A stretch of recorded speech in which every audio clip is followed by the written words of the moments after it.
एक दृष्टिक्षेप मोर्शी विधानसभा मतदारसंघाचा विदर्भाचा कॅलिफोर्निया म्हणून ओळखला जाणारा वरुड आणि मोर्शी तालुका अनेक चळवळी, अर्थकारण आणि सततचे बदलते राजकारण यासाठी नेहमी चर्चेत असतो। वरुड आणि मोर्शी तालुक्याची जळणघळण म्हणजे संत्रा उत्पादन, संत्रा बाजारपेठ आणि मध्य प्रदेश लगत असलेला विस्तीर्ण प्रदेश आणि विकासाचे स्रोत असल्यामुळे विकासाच्या वाटा निर्धारित होणे ह्या मतदारसंघ सक्षम आहे। राजकीय दृष्ट्या बघता वरुड मोर्शी मतदारसंघ नेहमी आश्चर्यचकित निकाल देण्यात अग्रेसर असतो। म्हणूनच या ठिकाणचे पक्ष, कार्यकर्ता, नेता यांची सर्वांची स्वतंत्र एक आपली भूमिका आहे।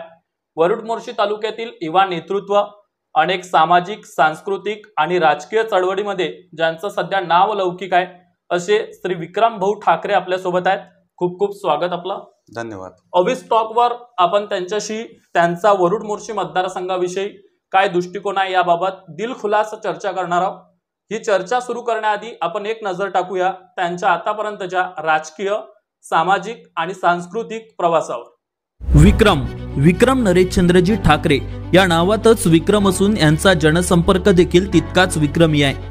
विक्रम ठाकरे यांचे वडील काँग्रेसचे माजी आमदार श्री नरेशचंद्रजी ठाकरे यांच्या पावलांवर पाऊल ठेवून विक्रम ठाकरे गेल्या 18 वर्षापासून समाजसेवेत अग्रेसर असून त्यांनी अनेक राजकीय पद भूषवली असून त्यांचा राजकीय, सामाजिक आणि सांस्कृतिक चळवळीमध्ये गेल्या 18 वर्षापासून यशस्वीरित्या प्रवास सुरू आहे।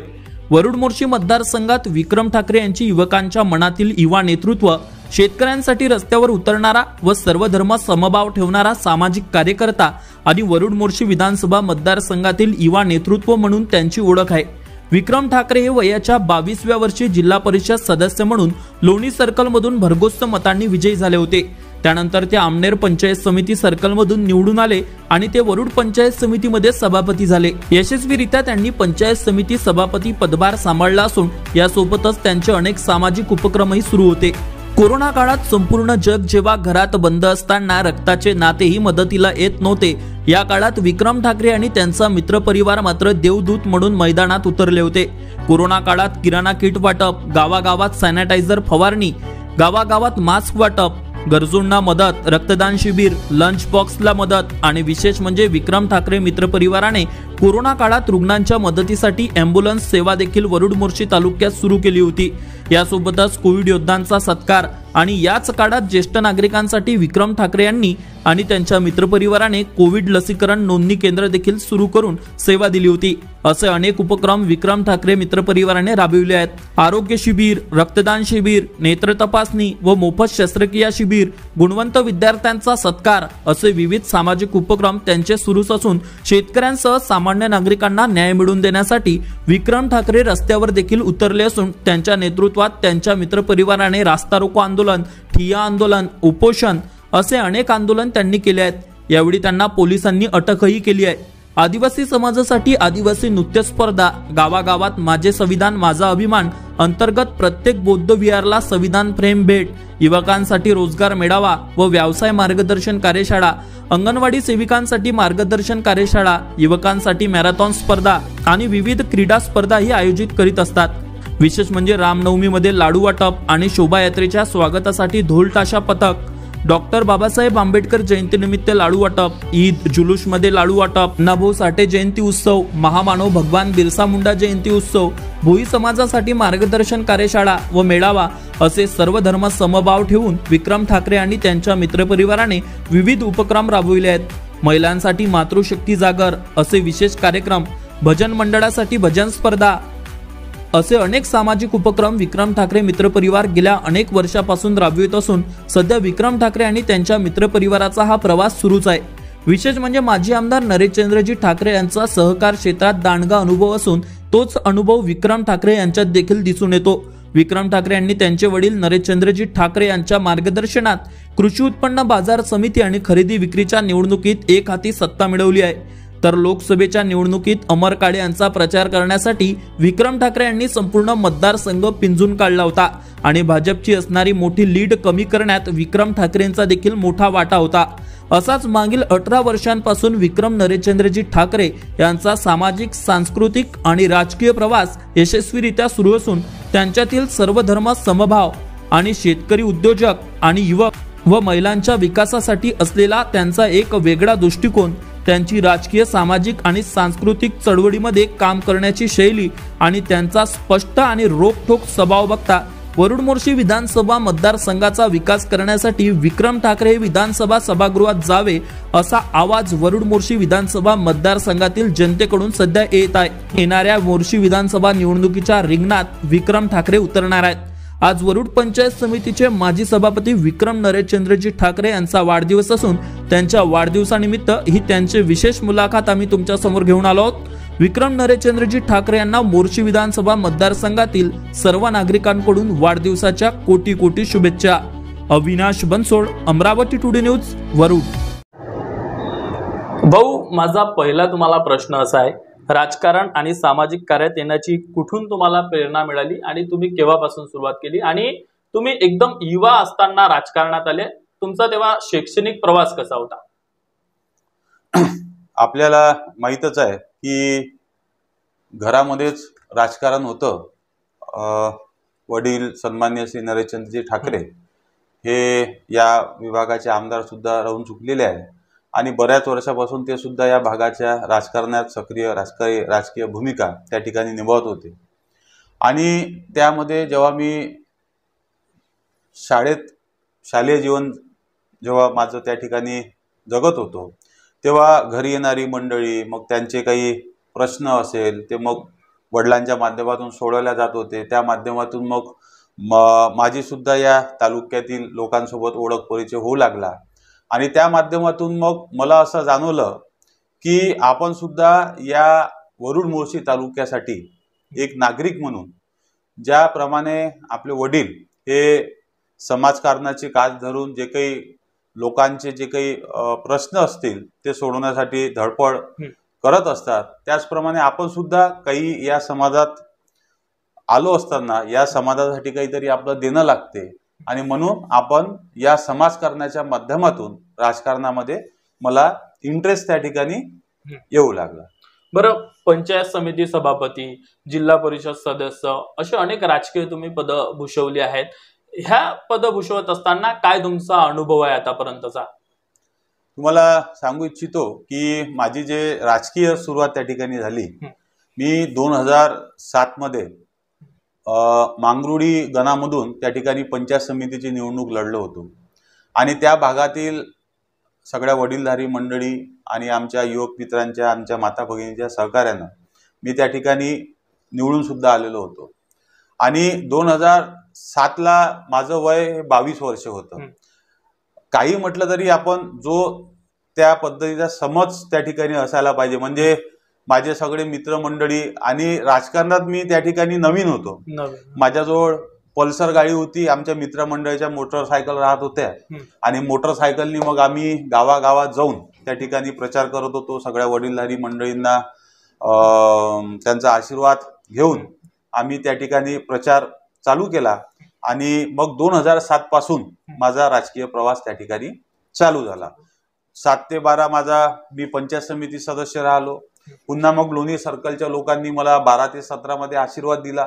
मग त्या भागाचं प्रतिनिधित्व करत असताना मला पुन्हा जिल्हा परिषदचा सदस्य बनवलं आणि नंतर मग सगळ्याच्या लोकांच्या जे आमच्या सोबत जुळलेली सगळी मंडळी आहे की त्यांच्या आग्रहास्तव मग मला त्यांनी म्हटलं की आता तू पंचायत समिती, माझी लढाईची इच्छा नव्हती की मला एक म्हणायचं होतं की मग मी जिल्हा परिषद सदस्य राहून चुकलेलो आहोत. मग आता पंचायत समिती नंतर जे निवडणूक झाली 17 ते 22ची, तर मी पंचायत समिती त्या ठिकाणी लढण्यात इच्छुक नव्हतो. पण सगळ्या तालुक्यातल्या मंडळींनी आग्रह केला आणि पुन्हा मग मी आमनेर सर्कल मधून पंचायत समिती निवडणूक लढलो आणि जवळपास 17 ते 22 पर्यंत पंचायत समितीचा सभापती म्हणून सुद्धा त्या ठिकाणी कार्यकाळ मी सगळ्यांच्या आशीर्वादाने संपन्न झाला. हे सगळं होत असताना अगदी 22व्या वर्षी तुम्ही राजकारणात आले. मात्र त्याआधी तुमचा जो शैक्षणिक प्रवास होता तो कसा होता? शिकायची तुमची पुढे इच्छा होती की राजकारणातच जायचं होतं? नाही, मी म्हणजे शिक्षणाची आवड हे मला पूर्वीपासून, कारण का माझ्या 2 बहिणी सुद्धा माझ्यावर म्हणजे शिक्षणासाठी तगदा बिलकुल लावूनच होत्या आणि मला सुद्धा शिक्षणाची आवड होतीच. मी माझा 12वी नंतर गव्हर्नमेंट इंजिनिअरिंग कॉलेज अमरावतीला सिव्हिलला नंबर लागला होता. जवळपास मी 1 महिना ते कॉलेज सुद्धा केलं, पण 1 महिना कॉलेज केल्यानंतर मला जे समाजकारणाची त्या ठिकाणी आवड होती आणि मला असं वाटलं की आपल्याला शेवटी एक काम इथेच करायचं आहे, तर मग मी इंजिनिअरिंग सोडून मग बीकॉमला त्या ठिकाणी आपल्या महात्मा फुलेमध्ये ऍडमिशन घेतली. बीकॉम झाल्यानंतर लगेच मी पंचायत समितीची निवडणूक लढलो. मग मला समोरचं शिक्षण सुद्धा करायचं होतं, तर मग मी एमकॉम साठी पंचायत समिती सदस्य निवडून आल्यानंतर नबीरा कॉलेज काटोलला ऍडमिशन घेतली. फर्स्ट इयर मी क्लिअर झालो. सेकंड इयरचा माझा एक सब्जेक्ट त्या ठिकाणी बॅक आहे. आता तो बघू केव्हा निघाचा योग येते तर. आणि सोबतच मग मला असं वाटलं की आपण MBA सुद्धा केलं पाहिजे, तर मग मी राजकीय भूमिकेसोबतच मग MBA सुद्धा त्या ठिकाणी केलं. बरं, म्हणजे राजकीय प्रवासात असताना हे शिक्षण तुम्ही पूर्ण केलं? हो, म्हणजे मी पंचायत समिती सदस्य झाल्यानंतर मी एमकॉमला ऍडमिशन घेतली. एमकॉमचं फर्स्ट इयर केलं. माझे इथले मित्र सुद्धा होते 2-3. आम्ही बसनं तिथे जायचो, कॉलेज करायचो अधामधात, समजा जसं शक्य झालं तसं. आम्ही फर्स्ट इयर पास आउट झालो. सेकंड इयरला माझा एक सब्जेक्ट सध्या बॅक आहे. मग मला असं वाटलं की आपण MBA करायला पाहिजे, तर मग MBA सुद्धा मी ओपन युनिव्हर्सिटीमधून केलं. आणि माझा भविष्यात आता बघू, म्हणजे माझी स्वतःची इच्छा आहे की आपण आता भविष्यात जसा वेळ भेटेल तर PhD सुद्धा आपण त्या ठिकाणी केलं पाहिजे. आता बघू कसं काय योग येतं. बरं, पंचायत समितीची निवडणूक जिंकलेत, जिल्हा परिषदची निवडणूक, सभापती म्हणून 5 वर्ष यशस्वीरित्या तुम्ही काम केलं. आता येणाऱ्या काही दिवसात विधानसभेची निवडणूक आहे आणि निश्चित चर्चा देखील आहे की तुम्ही विधानसभेच्या रिंगणात उतरणार आहात. कुठली भूमिका घेऊन मतदारांपर्यंत तुम्ही आता जाणार आहात? सर्वप्रथम मी तुला या माध्यमातून सांगू इच्छितो की माझी भूमिका ठरवत असताना पहिलं मी माझ्या मनाची गाठ ठरवून ठेवलेली आहे की मी निवडून येईल किंवा पराजित होईल हे या मतदारसंघाचे लोक ठरवतील. पण मी लोकांना धोका देऊन कुठल्याही प्रकारचा मी प्रकार करणार नाही निवडून येण्यासाठी. म्हणजे लोकांच्या डोळ्यात धूळफेक करून एखादा असा प्रकार ज्याच्यापासून मला सिंपती मिळेल असा मी कुठलाही प्रकार करणार नाही. मी माझी भूमिका क्लिअर आहे. मी माझ्या जवळपास 18 वर्ष, म्हणजे आज माझं 40 वर्ष मला कंप्लीट होत आहे, तर वयाच्या जवळपास 2007 पासून जर बघितलं तर आपण, मला असं वाटतं की 17-18 वर्ष मला राजकारणात होऊन झाले.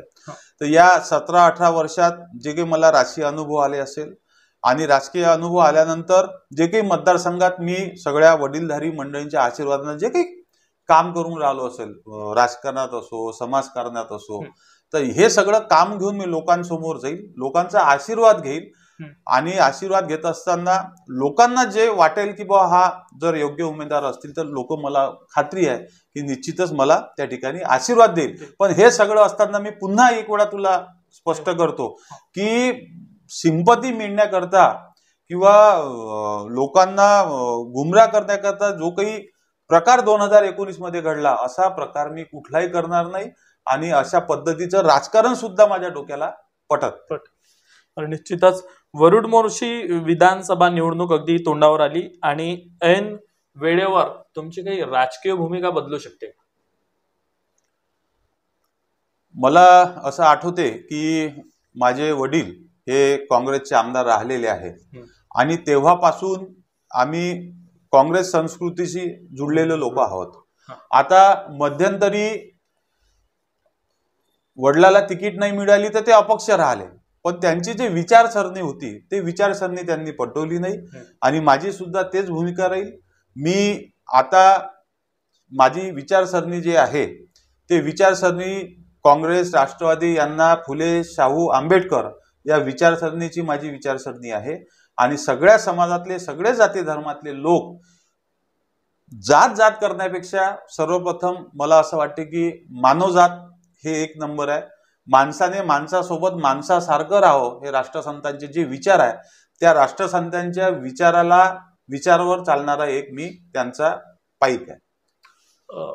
अनेक दिवसात तुम्ही ज्या बातम्या बघताय, जी चर्चा आहे, या जनतेच्या मनातल्या प्रश्नाचं उत्तर कुठंतरी विक्रम भाऊंनी आज दिलेलं आहे की त्यांची जी भूमिका आहे, जे त्यांचं तत्व आहे ते त्यांनी सांगितलेलं आहे.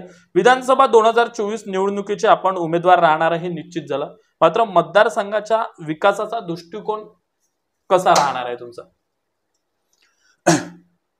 आपल्याला जर एक आमदाराचा जर आपण त्या ठिकाणी आमदार म्हणू, जिल्हा परिषद सदस्य, पंचायत समिती सदस्य, नगरसेवक, नगराध्यक्ष, जे काही या सगळ्या राजकीय भूमिकेतील पोस्ट आहे, या पोस्टवर बसणारा जो काही व्यक्ती असतो, त्या व्यक्तीकडून त्या जनतेला अपेक्षा असते आणि त्या अपेक्षानंच जे काही जनता आहे त्यांना त्या खुर्चीवर त्या ठिकाणी बसवतात. तर मला असं वाटते की आपला जर वरुड मोर्शी भागाचा जर आपण त्या ठिकाणी विचार करतो म्हटलं तर 70% लोकांची जी उपजीविका आहे हे शेतीवर आधारित आहे आणि 30% लोक हे व्यापार बाकी उद्योगधंदे करतात. म्हणजे मोस्टली जर आपण मॅक्झिमम जर फॅक्टर आपण बघतो म्हटलं या मतदारसंघाचा तर शेतीवर आधारित आहेत आणि शेतीला सक्षम जोपर्यंत आपण बनवणार नाही, तर आता मी सुद्धा शेतकरी आहे, मी सुद्धा शेती करतो आणि मला असं वाटते की शेती करत असताना जर शेतीमधून जर आपल्याला उत्पन्न त्या ठिकाणी जर मिळवायचं असेल तर जोपर्यंत त्या कास्तकाराला मुबलक पाणी उपलब्ध होत नाही तोपर्यंत तो चांगल्या पद्धतीची त्याच्या मनात कितीही असो, तो दिवस रात्र कष्ट करत असो, पण जोपर्यंत त्याला त्याच्या शेतीसाठी मुबलक पाणी उपलब्ध होत नाही तोपर्यंत तो चांगल्या प्रकारची शेती करू शकत नाही. मग आता पाण्यासाठी माझ्या डोक्यात आहे की माझ्या वडिलांचं स्वप्न आहे आणि ते स्वप्न जर मला या सगळ्या वडीलधारी मंडळींनी या 2024च्या निवडणुकीमध्ये जर आशीर्वाद दिला, माझ्या वडिलांचं जे स्वप्न होतं की वर्धा डायव्हर्शन प्रकल्प, आता वर्धा डायव्हर्शन प्रकल्प जेव्हा मंजूर झाला होता त्या वर्धा डायव्हर्शन प्रकल्पाचं जे पहिल्याचं जे जो प्रोजेक्ट होता तो आपल्या वरुड तालुक्यामधील जेवढ्या काही नद्या आहेत या प्रवाहित करून मग ते पाणी शेवटी अप्पर वर्धा डॅम मध्ये त्या ठिकाणी जाणार होतं. पण आताचा जो वर्धा डायव्हर्शन प्रोजेक्ट आहे हा बंदिस्त पाईपलाईनने पाणी त्या ठिकाणी देणार आहे आणि त्या बंदिस्त पाईपलाईन मधून ज्या वॉटर सप्लायच्या ज्या कमिट्या आहेत त्या कमिट्या कराव्या लागणार आहे, त्याचे पैसे भरावे लागणार आहे. म्हणजे जो मूळ वर्धा डायव्हर्शनचा प्रकल्प होता तो सगळ्या मोडकळी त्या ठिकाणी निघालेला आहे. आता जर आपल्या नद्या जर प्रवाहित झाल्या तर मला असं वाटतं की ऑटोमॅटिक जे काही कास्तकार बांधवांच्या विहिरी असतील किंवा त्यांचे जे पाण्याचे सोर्स असतील ते ऑटोमॅटिक त्या ठिकाणी चार्ज होईल आणि मग त्या चार्ज झाल्यानंतर पाण्याची उपलब्धता त्या ठिकाणी ऑटोमॅटिकली वाढेल. आता हा जर आपला 70% जर मी तुम्हाला सांगितलं की 70% आपल्या मतदारसंघातली उपजीविका ही शेतीवर आहे, शेतीवर असताना मग ऑटोमॅटिकली जोपर्यंत आपल्याला जर आपल्या मतदारसंघाचा जे काही जनमानसं आहेत त्यांचा जर आर्थिक स्तर जोपर्यंत आपण उंचवणार नाही तोपर्यंत या मतदारसंघातले लोक ज्या दृष्टिकोनातून मी बघतो त्यांना, त्या दृष्टिकोनातून त्यांची जे प्रगती व्हायला पाहिजे ते होणार नाही. मग आता या 70% लोकांची जे मग जे बाकीचे जे 30% जे मतदारसंघातले जे लोक आहेत या 30%ची डिपेंडन्सी या 70% लोकांवर आहे. आता तुम्हाला उदाहरण जर घेतो म्हटलं तर मोर्शीची बाजारपेठ असो किंवा वरुडची बाजारपेठ असो किंवा शेंदूरजना घाटची बाजारपेठ असो, इथले जे काही दुकानदार मंडळी आहे हे ग्रामीण भागातले लोक या शहरामध्ये येतात. एखादं चपलीचं दुकान असो, कपड्याचं दुकान असो किंवा इतर काही दुकान असो, जेव्हा हे 70% लोक आर्थिक याने सदृढ होईल तर ऑटोमॅटिकली हे जे 30% इतर बिझनेस करणारे लोक आहे तर ऑटोमॅटिकली त्याचा इफेक्ट त्यांच्यावर पडेल. बरं, निश्चितच तुम्ही शैक्षणिक याच्यात चांगलं शिक्षण तुम्ही घेतलेलं आहे आणि अशात आपल्याला एक जॉबची अपेक्षा असते विद्यार्थ्याला, युवक मंडळी असते.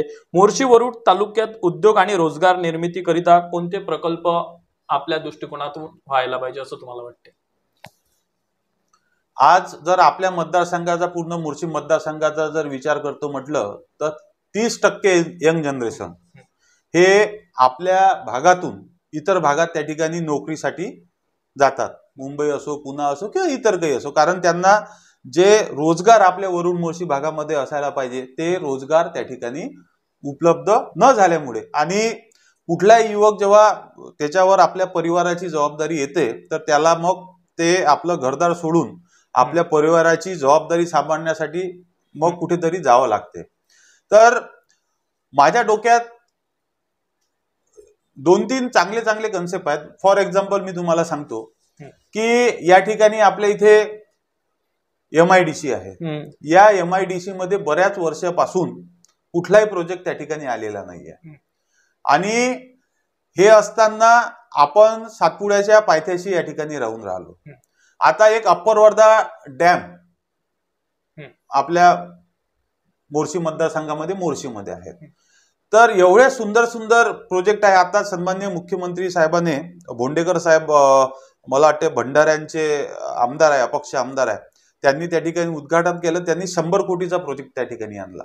तिथल्या मला नदीचं नाव नाही आठवून राहिलं, त्या नदीवर म्हणजे आपलं जर अप्पर वर्धा जर डॅम घेतो म्हटलं तर 100 कोटीचे प्रोजेक्ट आहे की तिथलं सगळं डेव्हलपमेंट करण्यासाठी, म्हणजे जे पर्यटन वाढवण्यासाठी, जसं स्कुबा डायव्हिंग झालं, बोटिंग झालं, असे मोठे मोठे जर आपण तिथे डेव्हलपमेंट जर केलं तर ऑटोमॅटिकली जे मोर्शीतलं आजूबाजूचा परिसर आहे आणि मोर्शी आहे तर जे पर्यटनाची जर संख्या त्या ठिकाणी वाढली ऑटोमॅटिकली तिथले जे उद्योगधंदे करणारे लोक आहेत तर त्यांचा रोजगार त्या ठिकाणी वाढेल.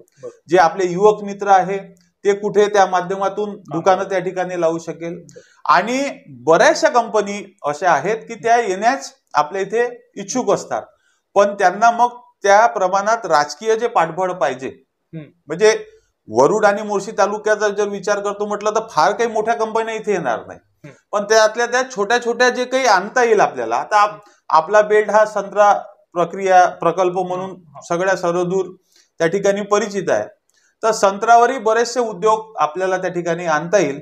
तर असे काही उद्योग जे काही सहजासहजी आणि छोटे छोटे उद्योग जर आणले तर निश्चितच युवकाला मला असं वाटतं त्या ठिकाणी प्रेरणा मिळेल. आता तुम्ही संत्रा प्रक्रिया प्रकल्प म्हटलेला आहे. वरुड हा ऑरेंज सिटी म्हणून ओळखला जातो आणि वरुड तालुक्यामध्ये, मोर्शी तालुक्यामध्ये संत्र्याची बाजारपेठ आहे, मात्र एकही संत्रा प्रक्रिया प्रकल्प नाही. याविषयी आपला काय मानस आहे? वरुड आणि मोर्शीचा जर आपण विचार करतो म्हटलं तर आपल्याला माहित आहे की संत्रा नगरी म्हणून कॅलिफोर्नियात संत्र्याचा कॅलिफोर्निया म्हणून पूर्ण त्या ठिकाणी आपली ओळख आहे.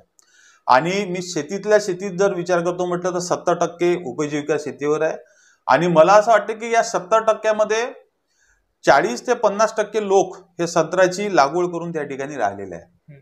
माझ्याकडे सुद्धा संत्र्याचा त्या ठिकाणी बगीचा आहे. आता दिवस रात्र लोक आपल्या संत्र्याच्या बगीच्यामध्ये मेहनत घेतात आणि मेहनत घेत असताना जेव्हा ते बगीचा त्या ठिकाणी विकायला काढतात तर जे अपेक्षित त्यांना उत्पन्न आहे ते उत्पन्न त्यांना मिळत नाही. मग अपेक्षित उत्पन्न का मिळत नाही याचा सुद्धा आपण त्या ठिकाणी विचार केला पाहिजे. उत्पन्न तर काढते पण त्याला भाव नसल्यामुळे जे अपेक्षित त्याला उत्पन्न भेटायला पाहिजे ते भेटत नाही. तर माझं असं ठाम मत आहे की कास्तकाराला जोपर्यंत आपण ऑप्शन निर्माण करणार नाही, म्हणजे त्याला बाजारपेठ जोपर्यंत अवेलेबल करून देणार नाही तोपर्यंत त्याची जे सध्याची पिळवणूक चालू आहे हे पिळवणूक सतत त्या ठिकाणी चालू राहणार. आता ऑप्शन जे मी तुम्हाला म्हटलं की आता वरुड मोर्शी तालुका एवढा मोठा संत्रा उत्पन्न त्या ठिकाणी कास्तकार बांधव करतात, पण शेवटी त्यांना करावं काय लागते? जेव्हा बगीचा विकायला काढतात तेव्हा सगळे व्यापारी मंडळी येतात. एक व्यापारी समजा 5 लाखाला मागते, एक 4.5 लाखाला मागते, एखादा 5.5 लाखाला मागते. मग तेवढं ऑप्शन नसल्या कारणानं त्याला कमी जास्त करून त्या व्यापाराजवळ द्यावं लागते. तर आपल्या वरुड आणि मोर्शी तालुक्यामध्ये संत्रा प्रकल्पावर आधारित एखादा मोठा उद्योग, एखादा स्टोरेज जर एखाद्या कास्तकाराला नाही भाव वाटला तर एखादा आपलं स्टोरेज मोठं किंवा अजून काय काय त्याला संत्रा बाजारपेठमध्ये त्याला जोपर्यंत आपण 5-6 मोठे मोठे ऑप्शन त्या ठिकाणी देणार नाही तोपर्यंत संत्र्याला भाव मिळणार नाही. आणि संत्रा प्रकल्पावर इथे संत्रा प्रकल्प होणे गरजेचं आहे.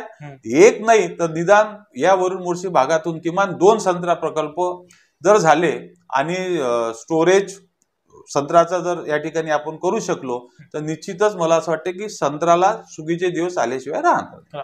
भाऊ, माझा पुढचा प्रश्न आहे. आजचं राजकारण हे युवा आणि महिला या 2 घटकांभोवती फिरते आहे, किंबहुना ते महत्वाचं सुद्धा आहे.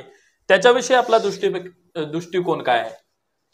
आज जर आपण आपल्या माता भगिनींचा जर विचार करतो म्हटलं तर पूर्वी जे संकल्पना या ठिकाणी होती की महिलाकडे बघण्याचा दृष्टिकोन फक्त चूल आणि मूल होता, पण आजची जर आपण परिस्थिती जर बघतो म्हटलं तर पुरुषाच्या खांद्याला खांदा लावून आज प्रत्येक स्त्री हे आपापल्या क्षेत्रामध्ये काम करून राहिली. आणि नुसतं खांद्याला खांदा लावून नाही तर ते पुरुषाच्याही समोर मला असं वाटतं की आजकाल सगळ्या महिला भगिनी आहे ह्या त्यांचं पाऊल त्या ठिकाणी टाकत आहे. तर आज आपल्या महिला भगिनींचा जर विचार करतो म्हटलं तर आता ग्रामीण भागात मी फिरत असताना बऱ्याचशा बचत गटात महिलांच्या माझा संपर्क येतो, बऱ्याचशा महिलांचा संपर्क येतो. तर माझ्या लक्षात असं आलं की प्रत्येक महिलामध्ये स्किल आहे आणि त्यांची बचत गटाच्या माध्यमातून एकजुटता सुद्धा आहे, पण त्यांना जे प्रॉपर गाईडलाईन असायला पाहिजे की बरेचसे असे गृह उद्योग आहेत की ते घरच्या घरी करू त्या ठिकाणी शकतात, पण त्यांना बाजारपेठ उपलब्ध नसल्या कारणानं किंवा मग आपण बनवलेला माल कुठे विकायचा किंवा आपण जो माल बनवू तो विकला जाईल की नाही जाईल किंवा जे काही आपल्याला स्कीम आहे गव्हर्नमेंटच्या ह्या त्यांच्यापर्यंत पोहोचल्या त्या ठिकाणी जात नाही किंवा त्या जे अवेअरनेस असायला पाहिजे ते नाही आहे.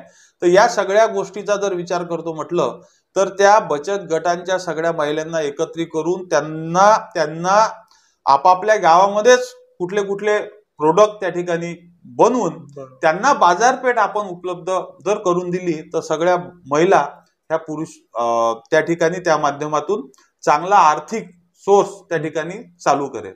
मग दुसरा प्रश्न तुम्ही आमच्या युवक मित्रांचा घेतला, तर मी युवक मित्रांना आपल्या माध्यमातून सांगू इच्छितो की जे मी तुम्हाला सांगितलं बेरोजगार मी या मताशी सहमतच नाहीये.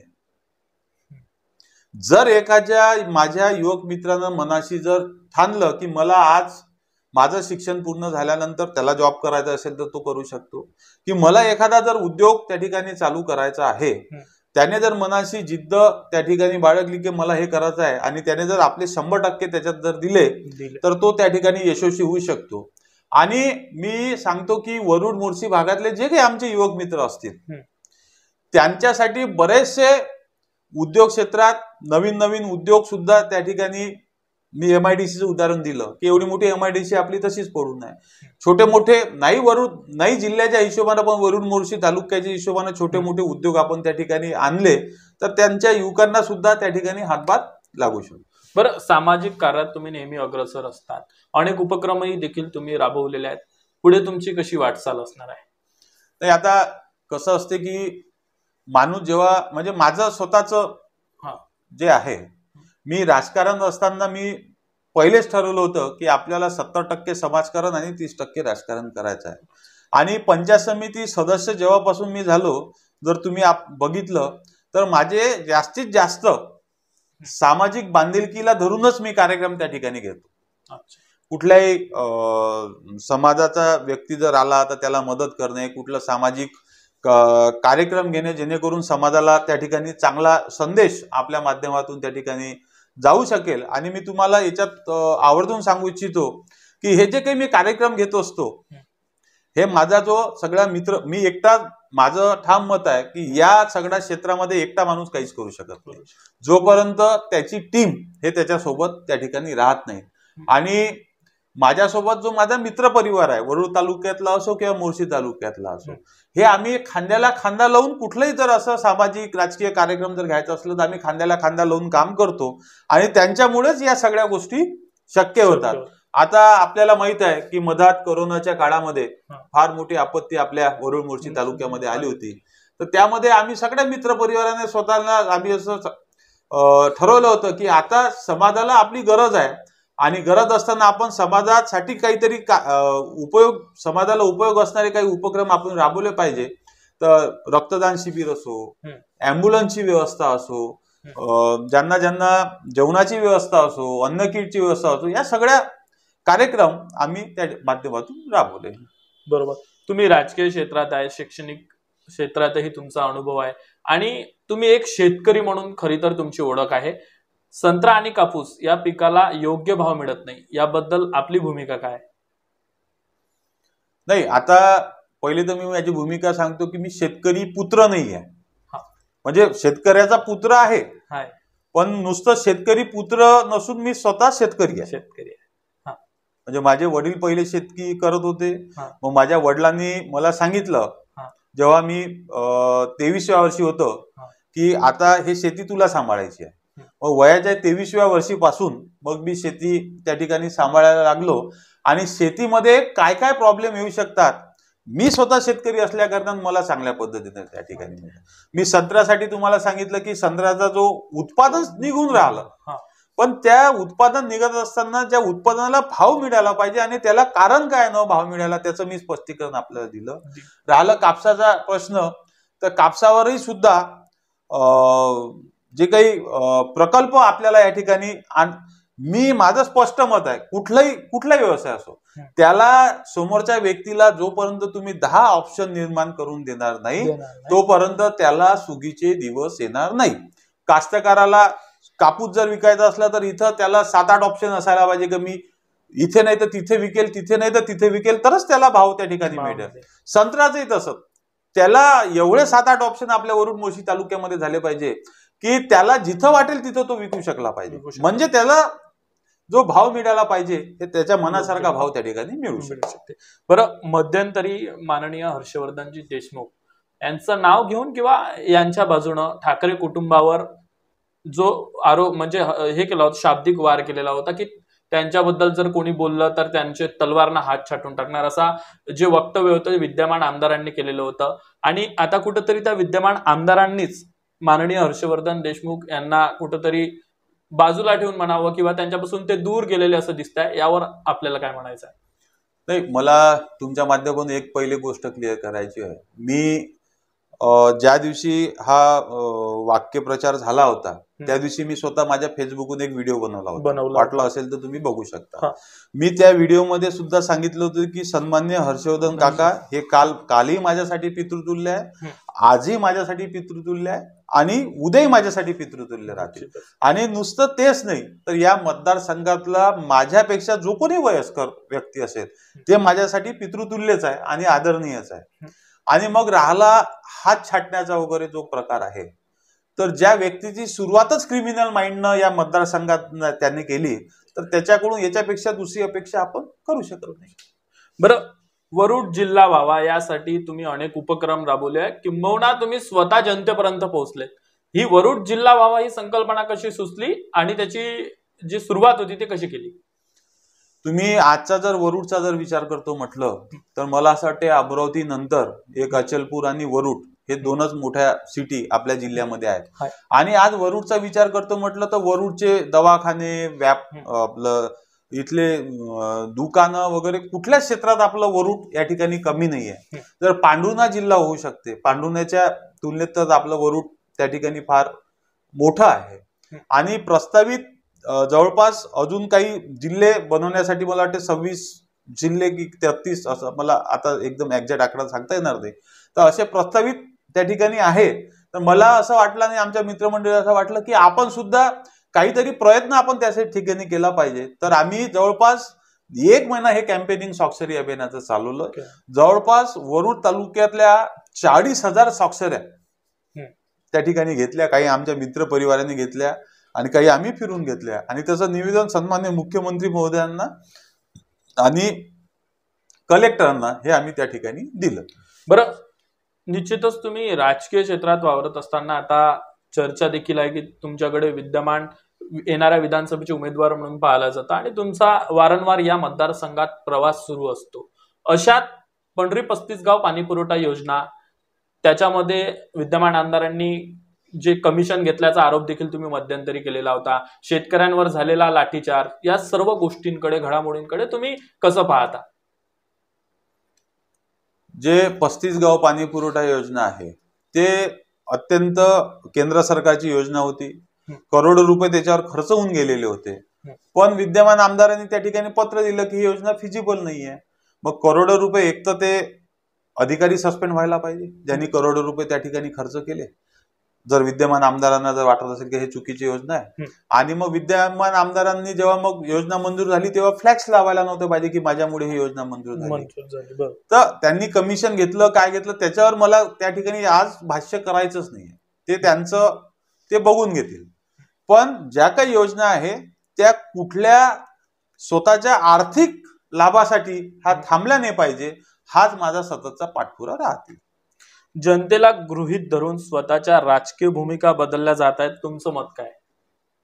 नाही, बाकी राजकारणात ज्याचा त्याचा तो वैयक्तिक प्रश्न असतो, पण माझी भूमिका मी ठरवलेली आहे, माझी विचारसरणी ठरलेली आहे आणि त्या विचारसरणीनेच मला शेवटपर्यंत यश अपयश काही हो, पण शेवटपर्यंत त्या विचारसरणीनं मला चालायचं. भाऊ, एक आणखी प्रश्न की राजकीय पार्श्वभूमी तुमची तयार होती, तुमचे वडील माजी आमदार आहेत, हे सगळं असताना राजकीय जे यश आहे हे तुम्हाला त्या पार्श्वभूमीमुळे मिळालं की काही जो सामान्य नागरिकाला राजकीय प्रवासात जो त्रास होतो तो तुम्हाला सहन करावा लागला? काय त्यातला अनुभव आहे? तर मी तुम्हाला सांगू इच्छितो की वडील राजकारणात असल्या कारणाने जे मी पहिली पंचायत समितीची निवडणूक लढलो, तर त्याचा निश्चितच वडिलांचा मला राजकीय भूमिकेत असल्यामुळे फायदा झाला. पण मी तुम्हाला सांगू इच्छितो की हा जो काही फायदा असते हा पहिल्या निवडणुकीपुरता असते. तुम्ही लोकांसमोर स्वतःला जोपर्यंत सिद्ध करत नाही तोपर्यंत मग बाकीच्या निवडणूक तुम्ही जिंकू शकत नाही. जर मी राजकीय आणि माझ्या वडिलांचा आशीर्वाद असल्या कारणानंच मी इथपर्यंत पोहोचलो, पण मी जर स्वतःला दुसऱ्या निवडणुकीत असो किंवा तिसऱ्या निवडणुकीत असो जर सिद्ध करू शकलो नसतो तर मला दुसरी तिसरी निवडणूक त्या ठिकाणी जिंकता आली नसते. बरं भाऊ, माझ्या मनातला एक प्रश्न आहे, कारण तुम्ही नेहमी आंदोलन करत असता, अनेक कार्यक्रम करत असतात, न्यूज रिपोर्टर नात्याने मी अनेक याच्यात तुमची माझी भेट होत असते, आपल्या वागण्यात कधीच व्हीआयपीनेस दिसत नाही, हे कसं काय जमतं तुम्हाला? नाही, व्हीआयपीनेस असते काय हेच मला माहित नाही. म्हणजे काय व्हीआयपीनेस असते? आपण सर्वसामान्य या मतदारसंघातले नागरिक आहे आणि या सर्वसामान्य नागरिकांसाठी आपण प्रत्येक प्रश्न त्या ठिकाणी भांडत असतो आणि प्रत्येक नागरिकाला खांद्याला खांदा लावून त्या ठिकाणी आपल्याला काम करायचं आहे. मला हा व्हीआयपीनेसचा शब्दाचा अर्थच अजूनपर्यंत कळला नाही, त्याच्यामुळे मी त्याच्यावर बोलू शकणार नाही. बरं, मध्यंतरी असो किंवा काही दिवसाच्या अगोदर असो आपल्यावर अनेक वैयक्तिक आरोप झाले आहेत, कुठेतरी दैनंदिन जीवनामध्ये राजकीय चळवळीमध्ये त्रास होतो का याचा? तुम्ही जेव्हा राजकारणात जेव्हा येतात तेव्हा या गोष्टी अपेक्षितच असतात. पण आताची जर आपल्या मतदारसंघाची, म्हणजे मी तुम्हाला सांगितलं की मी वयाच्या 22व्या वर्षापासून राजकारणात आहे.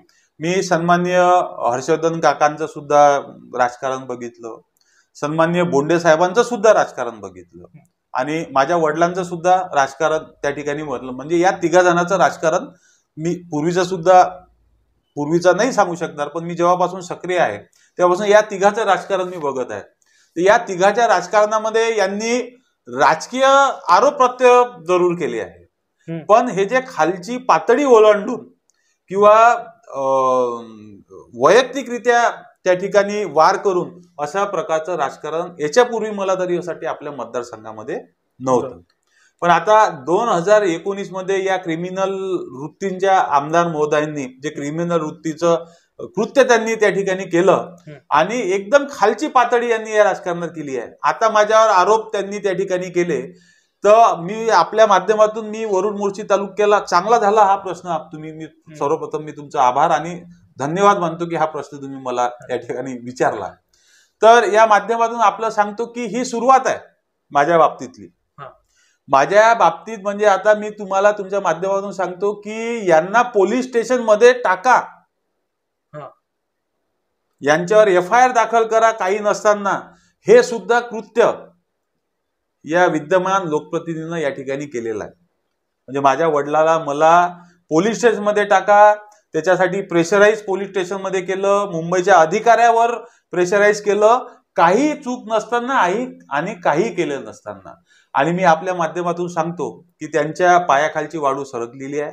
आता हे जे आरोप केले या आरोपांमध्ये तर काही तथ्य नाहीच, त्याची क्लीन चिट सुद्धा आम्हाला त्या ठिकाणी मिळालेली आहे. आणि कशाला करायचं? आपल्याला देवानं जर सगळ्या गोष्टी सगळ्या दिलेल्या आहेत तर अशा गोष्टी आणि अशा कल्पना सुद्धा आमच्या डोक्यात येत नाही.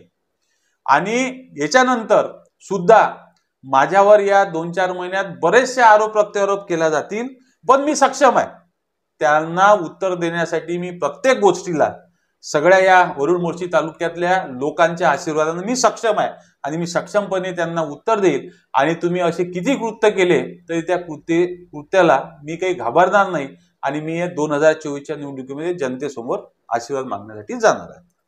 हे होते विक्रम नरेशचंद्रजी ठाकरे. खरं तर राजकीय वारसा लाभला हे प्रत्येकांनाच माहिती आहे, मात्र वयाच्या 22व्या वर्षापासून राजकारणात येऊन किंबहुना 18 वर्षापर्यंत या राजकारणात यशस्वीरित्या वाटचाल करणे, जिल्हा परिषद सदस्य असो, पंचायत समिती असो, पंचायत समिती सभापती असो, या सर्व ज्या वाटचाली होत्या त्या यशस्वीरित्या होत्या. आणि निश्चितच याच्यातून निष्पन्न होतं की याच्यामध्ये कुठेतरी राजकीय वारसाचं पाठबळ यांना मिळालेलं नाही. ते वैयक्तिकरित्या त्यांच्या या राजकीय चळवळीमध्ये आयुष्यामध्ये यशस्वी झालेले आहे. मात्र माजी आमदार नरेशचंद्रजी ठाकरे आणि सध्या आपल्यासोबत असलेले विक्रम नरेशचंद्रजी ठाकरे यांच्या स्वभावात एक मात्र आपल्याला दिसून येतं, ते म्हणजे त्यांचं रोखठोक बोलणं आणि रोखठोक त्यांचा जो स्वभाव आहे हे या मुलाखतीतून आपल्याला दिसलेला आहे आणि अनेकदा दिसून सुद्धा येते. तर ह्या मुलाखतीमध्ये आज इथेच थांबूया. पुढे देखील अशाच मुलाखती घेऊन येणार आहोत. तुमच्या मनात जर एखादा प्रश्न राहिला असेल, विक्रम भाऊला विचारायचा असेल, तर तो तुम्ही कमेंट्स बॉक्समध्ये नोंदवू शकता आणि पुढच्या मुलाखतीत निश्चित तो प्रश्न घेऊन आम्ही या प्रश्नावरचं उत्तर तुम्हाला मिळवून देऊ.